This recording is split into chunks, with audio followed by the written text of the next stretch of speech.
Pour quelques milliers d'euros, le précieux papier rose devenait accessible sans jamais passer un seul examen. C'est exactement ce que proposait cette auto-école de Neuilly-sur-Seine.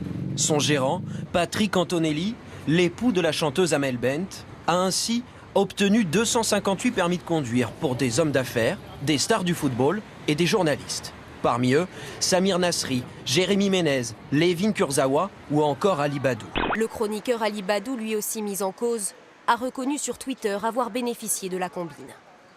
J'ai fait une énorme bêtise et je la regrette. J'ai rendu le permis il y a déjà plusieurs mois. L'escroquerie aurait duré 1 an et demi entre 2013 et 2015. Selon l'enquête, le gérant de l'auto-école était de mèche avec 3 agents des services de la préfecture des Hauts-de-Seine. Anne Lauvergeon, mise en examen, l'ancienne patronne d'Areva, soupçonnée de publication de comptes inexacts, de diffusion de fausses informations.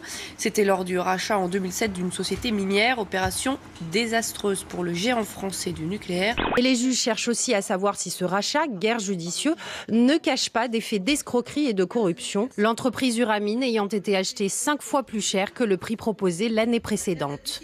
Bachelot, Duflot, Filippetti, Guigou, Lagarde, Pécresse, elles sont 17 à la une du JDD. Nous ne nous tairons plus, stop au harcèlement, disent-elles, et aux agressions sexuelles. Dans le centre de Rennes, nouveau face-à-face tendu entre ces individus et forces de l'ordre. Après la destruction d'une caméra de vidéosurveillance, les policiers répliquent par des tirs de gaz lacrymogène, comme le montrent ces photos. Les manifestants brisent ensuite la vitre d'une antenne locale de la police nationale. Ce qui est insupportable, ce sont les casseurs, ceux qui détruisent les biens publics. Vous pensez que c'est normal ? Gaz lacrymogène, charge des CRS. Les manifestants se dispersent alors dans la ville et se livrent à des actes de vandalisme.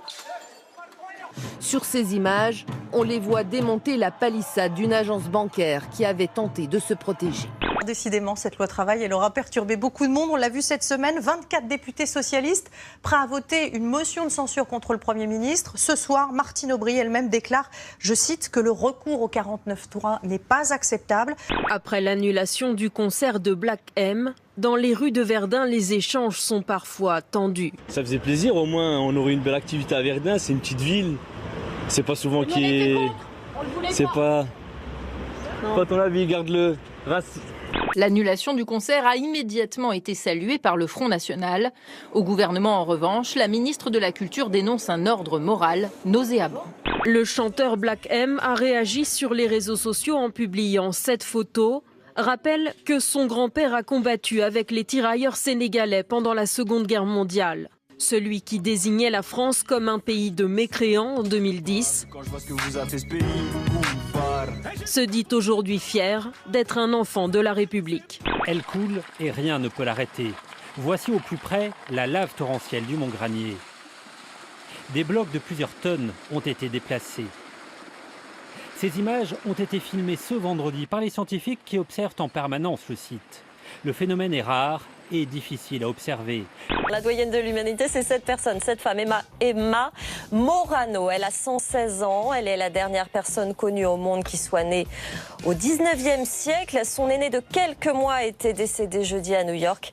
Les amarres sont larguées, l'Harmony of the Seas peut enfin reculer dans l'estuaire, sous le regard de milliers de curieux.